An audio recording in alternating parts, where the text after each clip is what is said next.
So we're back to doing custom proposals like the old days. Like the old days. We're talking $75,000 a year for tedium, dude. Just boring copy paste work. Because they can do anything, I have no idea what to give them. Right. And it's like that. It's like looking at a Netflix catalog with a million choices. Yeah. You can't decide what to watch. Yeah. In this mode, Claude will literally just do work for you 24/7, even work you didn't ask for. Yeah. Sightbox, unbox, where we open the door. New podcast dropping like. Welcome back to the BOXPOD. My name is Charlie. And I'm Nathan. And we put Johnny 5 down for maintenance, and I don't know if we're bringing him back, but we've got a new chief agent called Boxton. Boxton. Where did you come up with that name? I'll just The box. Sightbox. Yeah. I'm like, what's a? I didn't want to go sci-fi or anything. I'm like, we just got to keep it Yeah, just name it. something easy. And I was a thing like Boston, Yeah. Boxton. I'm like, good enough, good. And we got him working on building up our whole agentic infrastructure. Mm-hmm. And so we have a few other agents now set up. We've got Luke, our librarian. We're going all biblical here, by the way. Is that what it is? Oh, yeah. There you go. So Luke was, like in the Bible, he was a historian, right? Yes, he was. Yes. And so Luke is our librarian. He has access to our team spaces in Notion. And you've been cooking in Notion. Big time, dude. In fact, you're probably on the list, Anthropic's list of... Or Notions. Yeah, I'm like... Or Notion's probably the one losing money, right? Oh, yeah. Yeah. Oh, yeah. They've lost money on me for sure. Yep. And I don't know... Because you're using Sonnet inside of... I'm using Opus inside of Notion. Yeah. Like nonstop. With no tokens. With None. the $20 No limits. subscription. No limits. Yeah. And it does full, like, even if you want it to code, it'll just write it. It won't like do anything with the code. It'll just write it out for you. You copy paste it. You saw it. Mm-hmm. So I don't know if this is like some loophole. We're going to milk it until...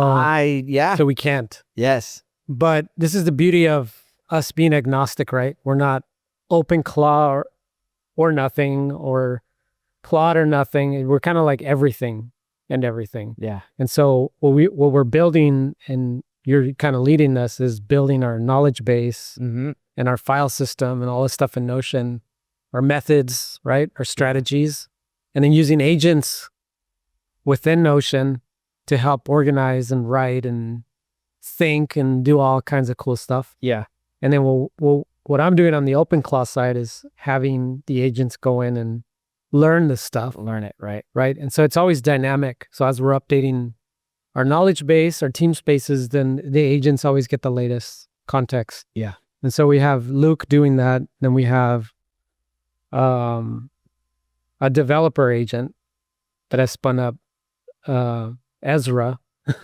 And Ezra, his job is simply to write code and to do anything that's development related. And so as we're continuing to vibe code our way out of everything that we want to do at Sightbox, that's his job. And then I have another agent called Noel, and I just spelled Elon backwards. He's our ex watcher. Okay. And so we have a signal channel where we're getting the latest of all the stuff that's happening in the space. And so little by little, we're starting to develop our framework here. But for me, the exciting thing about the Notion stuff is how quickly we're able to get proposals out now. Yes. And beautiful ones. Amazing. Branded and formatted perfectly. Custom. Yes. So we're back to doing custom proposals like the old days. Like the old days. Except it takes a few minutes. Yeah. Seconds. Yeah. Versus weeks. Remember we used to sit on... Oh, it was so hard to do, right? And the crazy thing is we've really been taking the time to get it right. Yeah. And so even after running each proposal, we'll go back and say, hey, what would you have done differently if you could do it again? What did you learn? Yeah. What are some efficiencies you could apply for next time? And now document that. Right? So self-learn what's going on. and improve. So the next time it's quicker, next time it's easier. And so it's amazing to see because like, for instance, like there's an ROI page that kind of breaks down the return on investment. And that was something that didn't exist the first round. Mm-hmm. And we added it and now it magically appears every time. Right. And so. Just like the proposal you just showed me. Yeah. You said this is not a $24,000 cost savings. No. It calculated the person's time. Yes. Right. Over Yes. the same amount of. Because the prospect said, I spend this much time doing it and I hire somebody else to do even more of it. And so it picked that up and said, oh, okay, we're talking about both amounts of hours then. I can alleviate both of those. So here's what the total benefit would be. Yeah. And so, and right off the bat, for a small business, we're talking $75,000 a year for tedium, dude. Just boring copy paste work.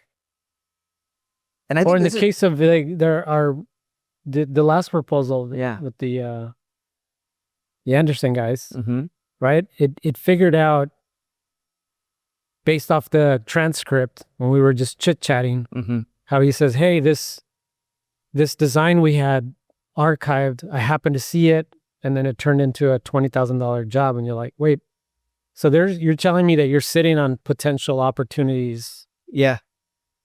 Collecting dust. Yes. And so if you unlock that, what are we talking about here? And you're talking about potentially tens of thousands of dollars of lost opportunities that if we unlock it, the ROI is already there. Like this thing pays for itself. Absolutely. Time and time again. So it's going to be interesting to see how compelling of a sell it is. We're bullish on this stuff. It's just convincing others that they need to jump on the train. Well, and I'll be honest, like I don't think we're not going to have to do a lot of convincing. And that's what's going to be interesting about this is like, I think this kind of technology is going to sell itself. And if we're having to convince somebody to do it, probably not a good fit, you know, because then they're not going to really embrace it. They're not going to know what to do with it. You know, I think we're going to find more people going, hey, I need you guys to come do that thing. I heard what you're capable of doing. Let's do this, you know? And so, and I get super passionate about it. So sometimes I catch myself in meetings where I'm kind of, I don't want to say overselling it, but I'm kind of explaining how we're using it in a way. And when they're not grasping it, or they're asking questions like, well, how can it help me? Or what is the use case for here? I forget that we have to like really narrow it down to something they can understand. Yeah. Because I'll go off and say, well, I don't know, how many agents do you need? Like, we can build as unlimited amount of agents.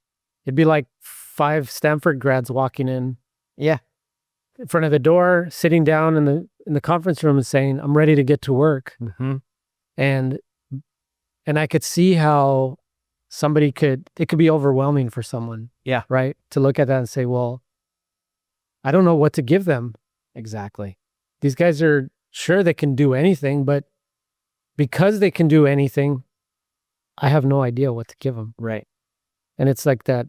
It's like looking at a Netflix catalog with a million choices. Yeah. And you can't decide what to watch. Yeah. Because it's too much. It's too much.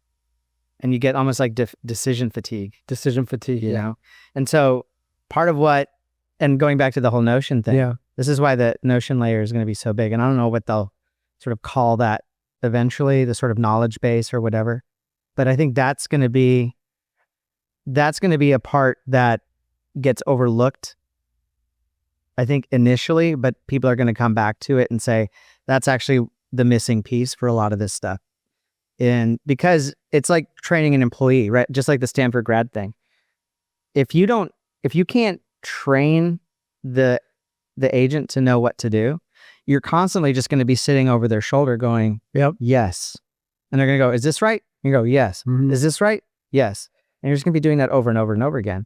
And it's not really, currently that doesn't train them. Yeah. Right? You have to tell it, okay, here's the process. Here's what you're doing.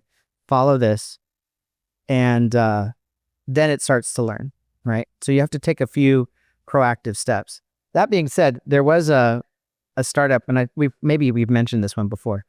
There was a startup that at that San Francisco thing that we saw, and they did a kind of an interesting thing where they would just install software on everyone's laptop or computer, and it would just watch you do your job. It wouldn't watch it at the camera, but it would watch what you're doing on your screen and would just record what you do all day. And it wouldn't report you or anything, but it would start to figure out, okay, what is your job? You know? What do you do What here? do you do here? The Bobs. Yeah, right? Bob's. What? I'm a people person. What do you do here? And so it eventually would start to pick up on what it is that you actually do, right? I think that's a really interesting idea. And I remember when I first started, I was like, dang it, that's really smart. I will say, though, that I think I think the truth is going to be somewhere in between, they call them SOPs, like standard operating procedures, like having most companies don't have those well documented, so walking in and saying, I need to see all your SOPs, it's probably not going to be there the way you want, but also saying, here, just plug this in and it'll just watch you and learn. It's probably not the way it's going to be. It's going to have to be a little bit of both, right? Like what would you like it to do, right? What do you do now? How would you like that to be done instead? Like what's an improvement on that? And I think that's going to be the opportunity. So in some ways, I think, we've kind of been playing this consultative role. Mm-hmm. And I think these tools are sort of giving us even more sort of initiative in these companies, right? And saying, look, we can help sort of influence even more of how your systems are run, right? Not just your marketing, not just your branding, but literally how your processes work and make sure they all work the way they're intended to as a company. So I think it's really kind of interesting. It's not, so for us, it doesn't feel like it's a big leap. No, not at all. It feels very natural. Yeah. In fact, I feel like it's almost like where we're sort of headed anyway. Yeah, agree. And in breaking Newsflash. today is March 31st. Yes. So I don't know when this episode will come out, but Claude code is more open than OpenAI. Turns out. Claude went open source yesterday or this morning. Let me give it to you for the short, Zach. Claude code. What did you say? Claude code went open source. Claude code goes open source. Can you believe it? Whoa. Claude code is open source now. Dude, what is going on? Let me read this to you from Alex Finn, the claw master, we'll call him. Okay. Let me screen grab this for Zach. Unreal, the entire Claude code source code just leaked. It reveals every secret Anthropic has in store for Claude. It went through all 600,000 lines of code. Here's everything juicy. Here's all the juicy details you need to know about how Claude code is built and what's coming next. And so there's a thread here. Yeah. And dude, somebody put it on freaking GitHub. Yeah. Like it was up there for a minute. I think they pulled it since, is what I heard. Well, but after once it's out there, right? it's out there. It's called a fork, you know, like. Yeah, exactly. Proactive mode is coming. And that sounds cool. Yeah, in the code, there's a feature flag for proactive mode. In this mode, Claude will literally just do work for you 24/7, even work you didn't ask for. Yeah. This feels like the moment Claude becomes an actual employee and not just a vibe coding tool. It's like an overachiever mode. Yes. Like brown nose. Yeah. Like, let's see what you got, Claude. Who the hell? Oh, boss. Yeah. That was me, boss. Who cleaned this place up? What's going on? Like, or wasn't it in Silicon Valley, right? Who ordered the what was it? 100 pounds of beef, Oh yeah, like crates of it. crates remember? of beef. So like, so we just wanted to shoot. go for cheap burgers. Yeah, he said I asked son of Anton to Yeah. find the cheap burger options for lunch, so I ordered a pallet of raw beef. Classic. Claude will. Oh, dude, this is crazy. Claude will be able to dream. Yeah. A new dream mode is coming, which will allow Claude to just constantly be thinking in the background, developing ideas, improving your current ones, and just giving you nonstop intelligence, solving your problems. You know, it's interesting. I've heard about something like this actually being an option already, and saying that it synthesizes the memories that it has and sort of like consolidates them anyway. So it's crazy. Man, What a time. no more permission needed on auto mode. And auto mode is coming, which is a machine learning based classifier that automatically decides whether to approve operations. Like YOLO mode, YOLO? but with intelligence. It won't just approve every permission, but it will think deeply about it first. There's a YOLO. YOLO mode, I'm dude. gonna think, it's like YOLO, but I'm gonna think about it. Yes. You know what? F it. Fuck yeah. Do it. Do it. I'm gonna think about it, but then I'm gonna do it anyway. I'm going to do it anyway. I'm gonna do it anyway. I'm going to deep think about it and then do it anyway. Yes. This one we kind of all knew. Agentic payments. X402 is mentioned many times in the source code. For those that don't know, X402 is a crypto-based agentic payment system where agents can autonomously make payments. I mean, there's a lot of third-party. Yep. Skyfire. Skyfire, yeah. And then more models coming soon. They recently leaked. Capybara is mentioned in the code, as well as Opus 4.7 and Sonnet 4.8, which must mean we probably have a few more releases until Opus 5. And so this is huge.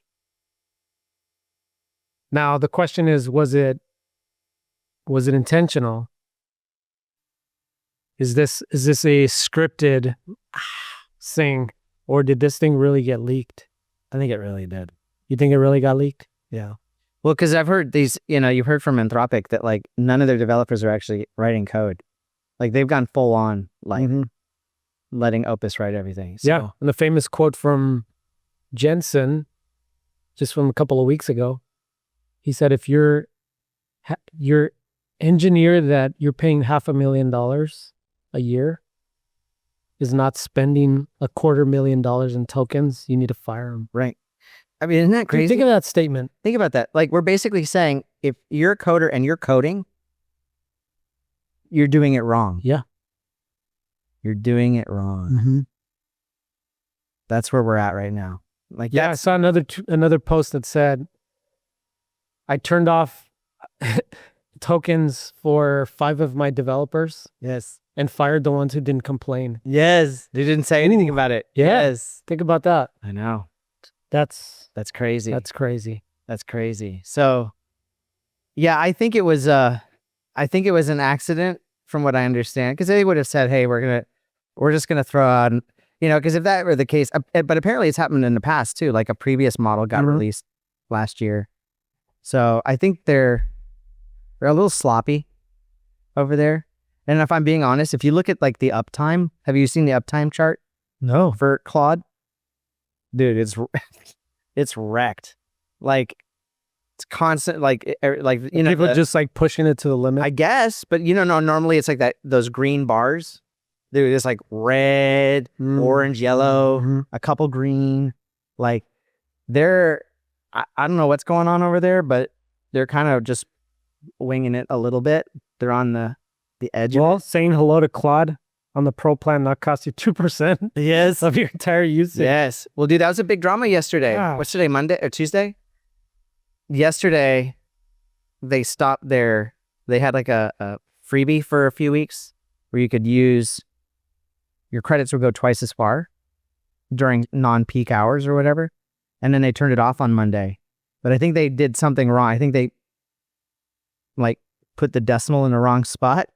because Whoops. everybody's credits were just evaporating. And I told you that morning I did a couple questions. I think I asked it 3 questions and I maxed out for the whole morning. So I had to go, like I said, I went to Notion. Yeah. That actually got me on the Notion train because I was like, well, screw it. Yep. What a loophole, man. Dude, What a loop. don't tell Notion Yeah, how we're Notion, abusing their. if you're their credit. listening. Thank you. Thank your you. VCs. Thank Yeah. you VCs. Because Yeah. they're the ones obviously. See, but think about this for a second. Notion doesn't want to be vibe coded out of existence. No. And they could, bro. Absolutely could. If you weren't doing what we're doing with Notion right now, Yeah. it would be on the chopping block along with our CRM that we've Yes. already built, Yes. with our financial tool we're building, Mhm. with our contractor onboarding tool, Yep. with our proposal tool. Mm-hmm. The list goes on and on and on. Yeah. That would have been next. It's a Mhm. text, Bro, basic and text. I've shown you how much bloat Yes, exists in with Notion, nothing but bloat. right? But this thing is what is that? They call that the stickiness to it Yeah. right now is this Yes. agentic layer Yeah. that's currently there. Is it beta? Or it's not beta? Yeah. Yeah, so the party's going to end here soon. I have a I feeling think. it's gonna. So they have, yeah. Anyway, we can get into it in another episode, but it's interesting to see how companies are starting to find their home, though. Because here's the thing: like Notion was cool before, but like it has found a home amongst this crowd. You know, like there's also one called Obsidian, Yeah. which is an open source version, but it's not cloud based. It's just on your machine. Like this sort of like knowledge based stuff is going to be a huge. What is this Please. model that it got leaked last week? Not the whole code base, but that there's a new model that this super AI that Oh, what was it? yeah. What was it called? It starts with an M. A Manus, right? You know what I'm talking about, Yes. right? The people are freaked out about it. Yeah, it's an Anthropic model. It's What is it called? Because that's huge news too. Let me look it up. Magnus? Anthropic leak. Which one? Yeah, it starts with an M. And they're like trying not, they're afraid to let it out. Yes. Dude, I watched this video the other day that talked about like, there's this guy, he's like, here's how the takeover could happen. Like, you know, there's like this, what if, you know, like iRobot sort of Mhm. like robot takeover.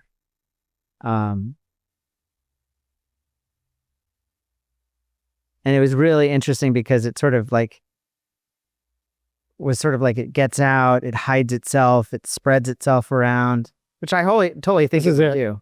Mythos. Mythos. There it is. Yeah, Anthropic Mythos. may be preparing 2 new models, including one that's being described as bigger than Opus. And if the leak is real, Anthropic is already flagging major cybersecurity risks tied to what it can do. Mythos is a new name for a new tier of model, larger and more intelligent than our Opus models, which were until now our most powerful. We chose the name to evoke the deep connective tissue that links together knowledge and ideas. Compared to our previous best model, Claude Opus 4.6, Mythos gets dramatically higher scores on tests of software coding, academic reasoning, and cybersecurity, amongst others. Yeah. And so this one is supposed to be like on another level. Yeah. Good. Yeah. Well, they're saying that it's finding vulnerabilities in other software. Yep. So that's why they're kind of nervous. They're like, yeah, this could probably hack some stuff pretty quick.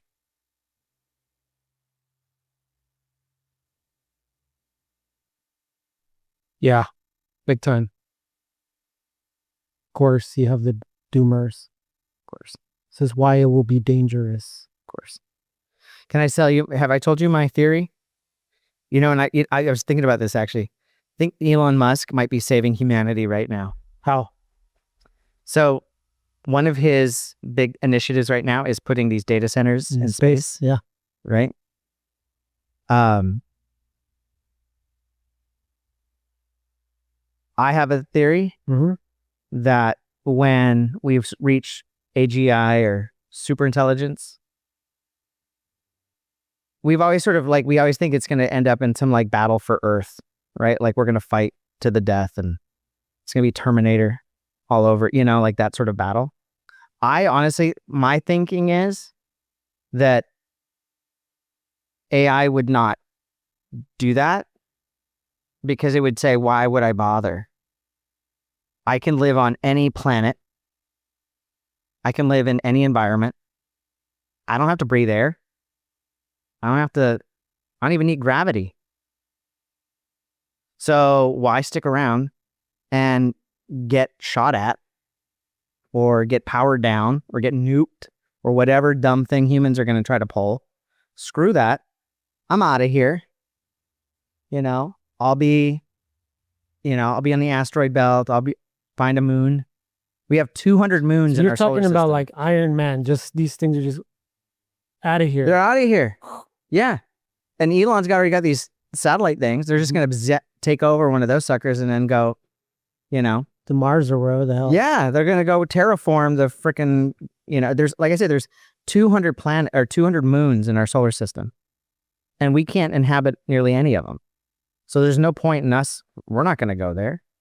But these robots could absolutely. There's no rare earth metals on Earth that don't exist in even more So abundance. you're saying they could figure out a way to terraform.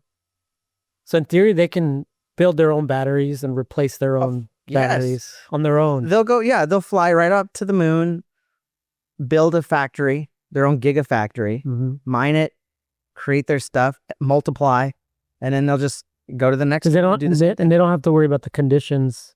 Zero. They don't have to eat. Zero. All they need is energy, and they're gonna have solar. They'll have solar. They'll have nuclear. They'll have fusion. They'll have unlimited energy on their own. So Star Wars could be 1,000 years from now a thing with zero humans. Yes. I think humans will still be around. We'll still be kicking it, but we might just have a backseat to. I think we will. Yeah. Just some crazy civilization that's out there. Absolutely. Right. Yeah, and they can travel to other planets. No sweat. They'll be like, yeah, we're gonna go. What if they could figure out speed of light? Yeah, they could travel to it. Right. I mean, or get dang near it.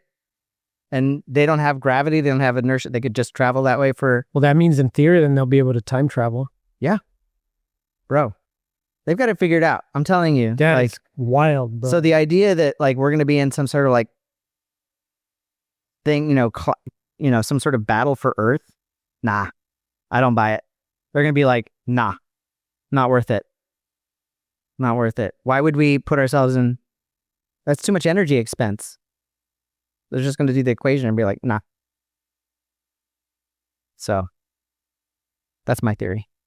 It's not a bad one. You like that? That should be a book or a series or something. Maybe I'll work. Yeah.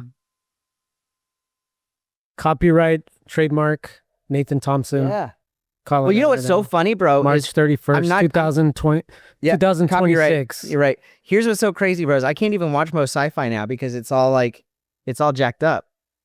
I mean, think about it. Like Star Trek. And this, since they'll have access to all the data that we've produced, including even this podcast that 7 people listen to. Yes.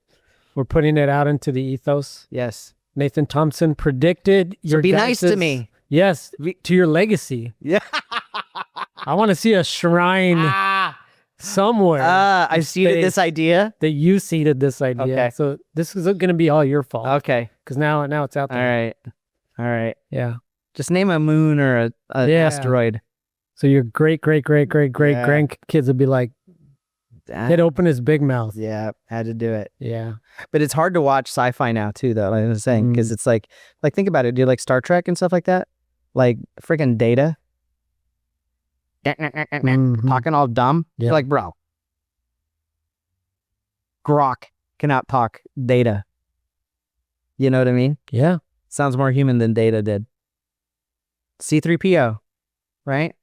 They all sound dumb. Stupid Google things that don't even work. Yeah. Sound better. Sound better. Yeah. So it's like we just like wrecked the narrative, right? Like Well- all that stuff of like, oh, someday it's gonna be all great. Yeah. You're like, nah, we're gonna have that in like 10 years. We got what is it? The Optimus coming.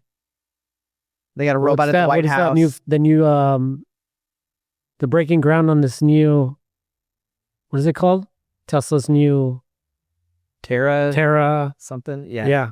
That's Isn't that for Optimus? yes. They're not going to build more cars. No. They're done making cars like that. Yeah. It's crazy, bro. And the scale of it, right, is just like, can't even It's compare. stupid. Yeah. And we've been to the Gigafactory. It's freaking, Yeah. it's like a mile long. Yeah. It's massive. And it's like 2 stories, 3 stories tall. Mm-hmm. It's dumb. Anyway. All right. Crazy we bored you times. guys enough Crazy times. before we go down the rabbit hole. Yeah. Because you know. Put your tinfoil hats on, folks. We'll catch you on the next one. Peace. Sightbox, unbox, where we open the door. New podcast dropping like never before. Tapping A high, here we got the cure. Founders for founders, the vision is pure.